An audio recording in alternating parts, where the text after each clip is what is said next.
Hello everyone, so I wanted to give an update on where I am on my 1988 Mustang project. It's been about 2.5 years since I pulled the engine out. Happy to say it's done. Everything in here is completely done. I just have some final touch-up stuff to do. Mainly I need to set the alignment, I need to set the camber and the toe. I also need to finish aligning the fenders and the hood and the bumper. I'm not quite happy on where that ended up. But everything in the engine bay is done. The hydro boost is functioning. This car does have a hydro boost swap using a remote reservoir right here, feeding into a Ford Escort pump, which has a remote feed into it, so you didn't have that little bottle. Allows me to not get as much air in the pump, so it's a little bit quieter. I've also charged the AC. I have R12 in it. It's very nice and cold. I'm happy. Probably the first time I had functioning AC in this car in over 20 years. So everything in the engine bay is complete. It does need a tune, but I'm going to address that with the Mega Squirt setup that I'll be doing at some point down the road. The interior is back in there. I'll start at the rear. So I did go with an ACC carpet back here. This is a brand new carpet. The first one that ACC sent me didn't fit. It fit like crap, to be honest. I actually bought it through Rock Auto, so when I wanted to return it, they actually had me mark it up and send it back to ACC as a warranty claim. So I marked it up. So the issue I had was these panels here were about 1 inch too tall.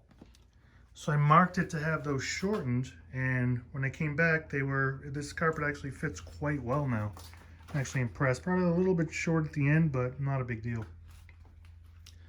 But given the issues that I had with the carpet, I elected not to replace the carpet on the interior. In fact, you see very little of it, so I didn't really want to go crazy. But the carpet that is in there, it's in okay shape. Not really worth changing out. I got brand new mats in there. The Recaros are back in with the netted headrests. The only thing I regret, well, not regret, I just haven't done yet, was to recover the headrests with the red stitching. Right now they're done in matching black. That's how I got them. It's okay for now. The camera actually makes it stand out more, but outside in the sunlight, it really isn't that big of an issue. But everything else is done in the interior. I know the lighting is crap, so forgive me. But the cruise control this car did not have cruise, so I actually added it. It's back on. I use these saline style switches from Engineered Velocity, I believe is the company. It tested it. Cruise is working now. So this car was never equipped with cruise, and now it has it. Got the Ford Motorsport 160 speedometer. Red line tuning, leather boots on that, the e-brake, console lid, and the armrest over there. I had the dash, but I elected not to put that in. Factory 93 CD player. Again, AC works, it's great. Can't wait to use that this summer. I did change the door inserts to match the seats.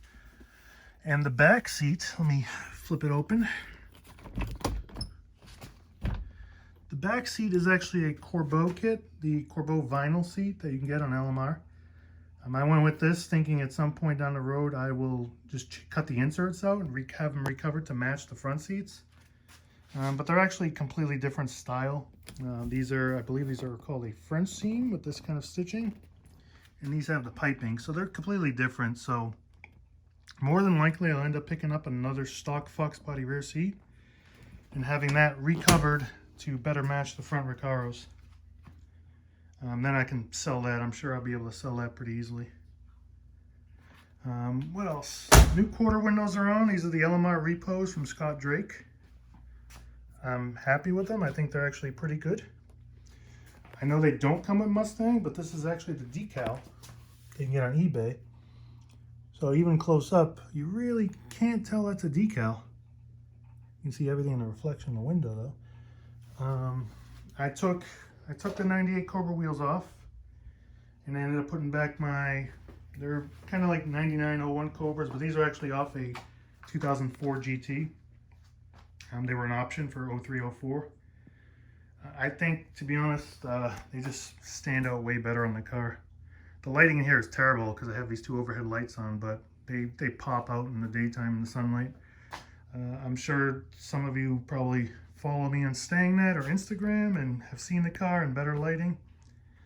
Once I finish aligning the fenders, I'm going to push it back out there and probably give it its first wash in 3 years.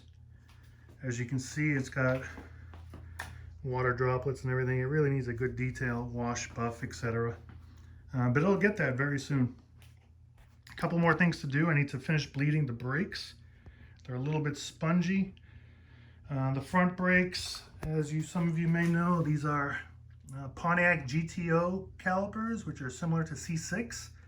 And the brackets bolted to these SN95 spindles are from Bear Brakes. They have a bolt-on bracket that allows you to bolt that caliper right onto the SN95 spindle.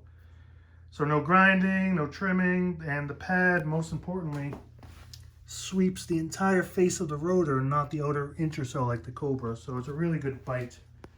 As you can see though, I did strip the caliper down and made a modification there. Out back is standard Cobra SN95, nothing fancy. And then, as you saw before, the brake system is actually Hydro Boost. Using, get around here, the Bear Master cylinder. See if I can come under here with some, nope, can't get a good angle there. With banjos and braided lines down to the standard prop valve. I replaced all the lines, I can't really see them, with stainless. Everything in this engine bay is brand spanking new. It runs well. It does need a tune though. There are some things the camera shows right here. So the paint I used for specifically tensioner, AC compressor, throttle body.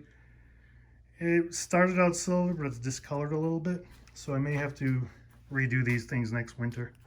Throttle body I'm going to change anyway, and the tensioner should be easy enough. The AC compressor, considering I just filled that with R12, we may have to live with that. Sorry.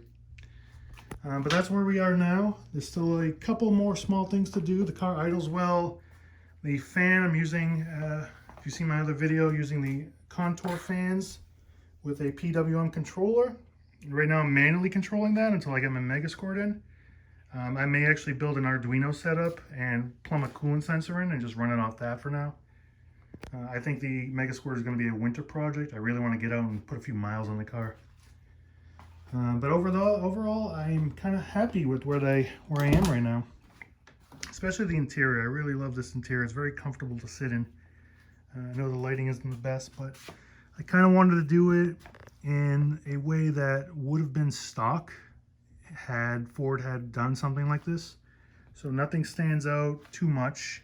The pedals, if you can see them, these are the bullet pedals. Except for the brake pedal, because I have the Hydro Boost conversion.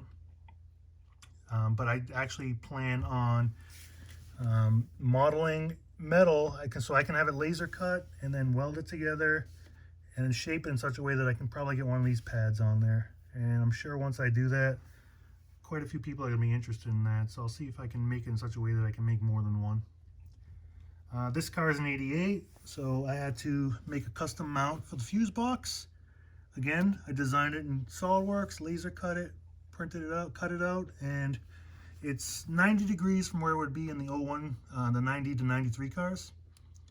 Because the wiring was a little bit shorter, I couldn't get it in the same spot.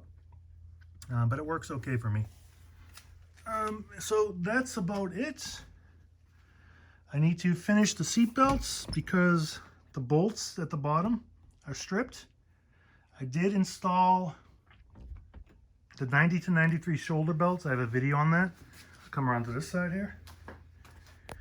So those belts are installed. I had to weld in the brackets on both corners, but the issue I'm having is that the bolts down here are nearly impossible to get out. I think I actually have the seat. Yep. So I actually ended up welding a nut to it, and one of these days I got to carefully try and get that out of there. The other side I snapped off. You can see that the seat belt's missing, but the bolt is still stuck in the seat bottom. So I have to get those two out, and then I can install the two seat belts. I have that one just tucked up in there. And then that's it. I'll need to find the buckles, because as you can see, I do have the red seatbelts down here because my interior used to be red. So at some point I'll get all that, and then this interior will be complete. So that's where we stand today. All right, thanks for watching.